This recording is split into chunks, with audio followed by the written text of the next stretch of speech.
छत्रपती शिवाजी महाराजांच्या 12 किल्ल्यांना युनेस्कोच्या जागतिक वारसा यादीत स्थान मिळाले।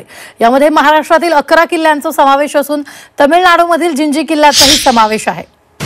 तर यात महाराष्ट्रातील 11 किल्ले म्हणजेच रायगड, राजगड, प्रतापगड, पन्हाळा, शिवनेरी, लोहगड, साल्हेर, सिंधुदुर्ग, विजयदुर्ग, सुवर्णदुर्ग, खांदेरी तसंच तमिळनाडूतील एक जिंजी या किल्ल्याचा समावेश आहे।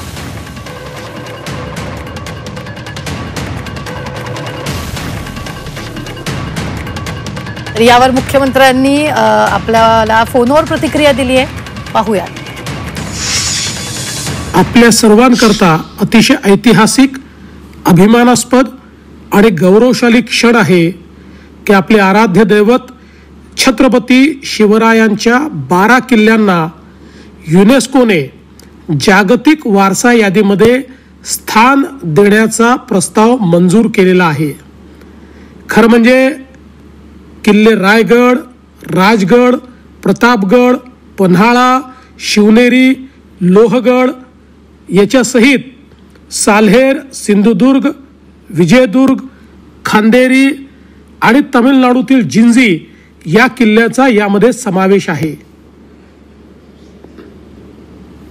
आणि सगळ्यात महत्त्वाचं की देशाचे प्रधानमंत्री माननीय नरेंद्र मोदीजी यांनी हे 12 किल्ले युनेस्को करता नॉमिनेट केले होते।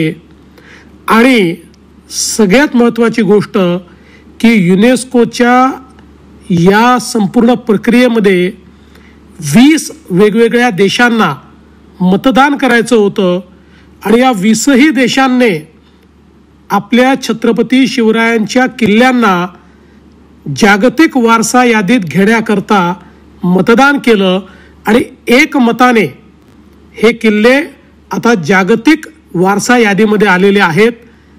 मला असं वाटतं की महाराष्ट्राकरता, मराठी माणसाकरता, हिंदुस्थान करता, छत्रपती शिवरायांना मानणाऱ्या प्रत्येक व्यक्तीकरता ही एक अतिशय आनंदाची गोष्ट आहे, अतिशय गौरवाचा हा क्षण आहे। आणि म्हणून मी संपूर्ण भारतवासियांचे आणि महाराष्ट्रातील 14 कोटी लोकांचं मनापासून अभिनंदन करतो आणि आभार मानतो। विशेष आभार देशाच्या प्रधानमंत्री माननीय नरेंद्र मोदीजींचे मानतो।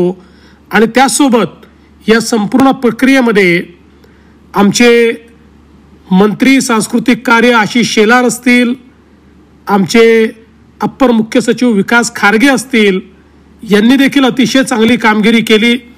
यासोबत केंद्र सरकारच्या मिनिस्ट्री ऑफ एक्सटर्नल अफेअर्स, केंद्र सरकारमध्ये सांस्कृतिक कार्य विभाग यांनी आपल्याला मदत केली।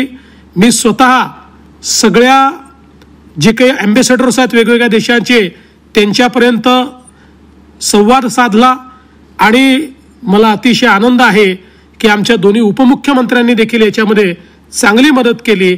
आणि म्हणूनच आपण अशा प्रकारचा हा एक ऐतिहासिक निर्णय या ठिकाणी करून घेऊ शकलो।